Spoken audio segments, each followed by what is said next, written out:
سینوں کے اندر جو روگ ہیں، جو امراض ہیں، ان کا علاج بھی ہے، شفا بھی ہے، شفاء لما فی الصدور۔ تیسرے درجے میں وہ ہدایت ہے، وہ بتاتی ہے کدھر جاؤ کدھر نہ جاؤ۔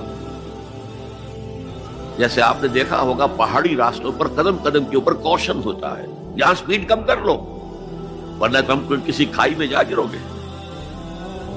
تو یہ ہدایت کیا ہے؟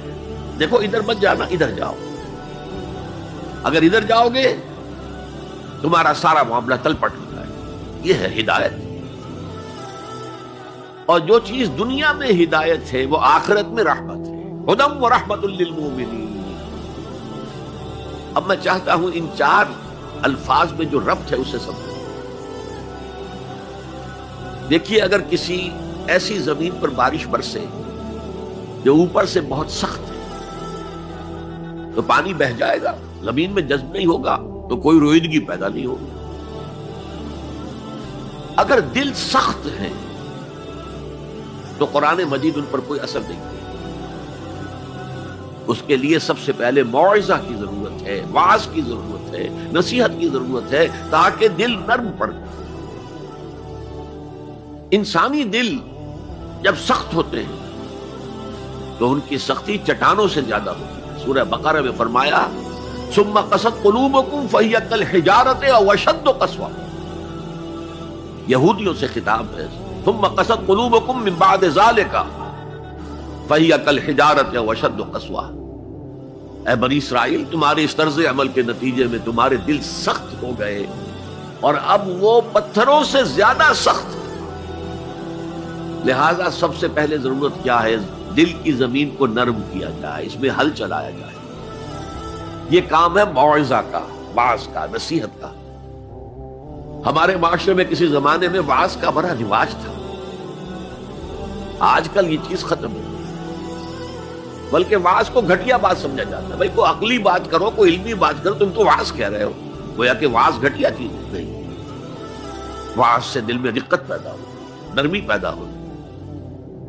تو قرآن مجید ہی سب سے بڑا موعظہ ہے۔ ہم نے بدقسمتی سے کیا کیا، جب واعظ کہے جاتے تھے تب بھی مثنوی مولانا روم سے، ضعیف احادیث سے،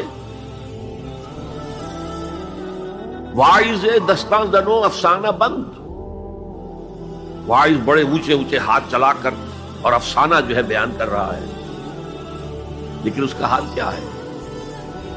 از خطیب و دیلمی گفتار اوست، بعض ضعیف و شاذ و مرسل کار اوست۔ وہ خطیب بغدادی یا دیلمی کی جو احادیث ہیں، جو سب سے گھٹیا درجے کی کتابیں حدیث کی، سب سے کم تر درجے کی کتابیں حدیث کی، ضعیف کتابوں کے یوں سمجھیے کہ بہت بڑے مجموعے، وہاں سے وہ حدیثیں لا رہا ہے۔ از ضعیف و شاذ و مرسل کار اوست، ضعیف حدیث، شاذ حدیث، مرسل حدیث سے وہ بیان کر رہا ہے۔ قرآن سے اس کا کوئی تعلق۔ قرآن مجید سب سے بڑا واعظ ہے۔ یا ایھا الناس قد جاءتکم موعظۃ۔ یہ دل کو جب نرم کرتا ہے تو پھر اس میں جذب ہوتا ہے، یہ سیکنڈ سٹیپ ہے اس کا۔ اور جب دل میں جذب ہوگا تو دل کے اندر کی بیماریوں کو دور کر دے گا۔ دل کے اندر کی بیماریاں کون سی ہیں؟ تھرومبوسس نہیں، انجائنا نہیں، وہ اور ہے۔ وہ دل کی بیماریاں جن کے لیے قرآن شفا ہے، وہ ہے تکبر، حسد، حب مال، حب دنیا، حب جاہ، حب شہرت۔ یہ ہیں وہ چیزیں کہ جو اصل ہیں، جو دل کے امراض ہیں، ان سب کو جڑ سے نکال کر پھینک دے گا قرآن میں۔ یا ایھا الناس قد جاءتکم موعظۃ من ربکم وشفاء لما فی الصدور۔ وہ ہدن اور وہ ہدایت ہے، انفرادی زندگی کے لیے بھی ہدایت ہے، اجتماعی زندگی کے لیے بھی ہدایت ہے۔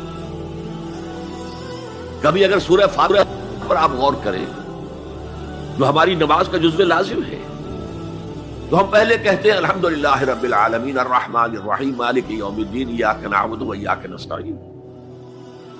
یہ ہدایت تو ہمیں پہلے ہی ملی ہوئی ہے۔ پھر جو ہم کہتے ہیں اہدنا الصراط المستقیم، اللہ کو ہم نے پہچان لیا، اسے رب العالمین مان لیا، اسے رحمان مان لیا، اسے رحیم مان لیا۔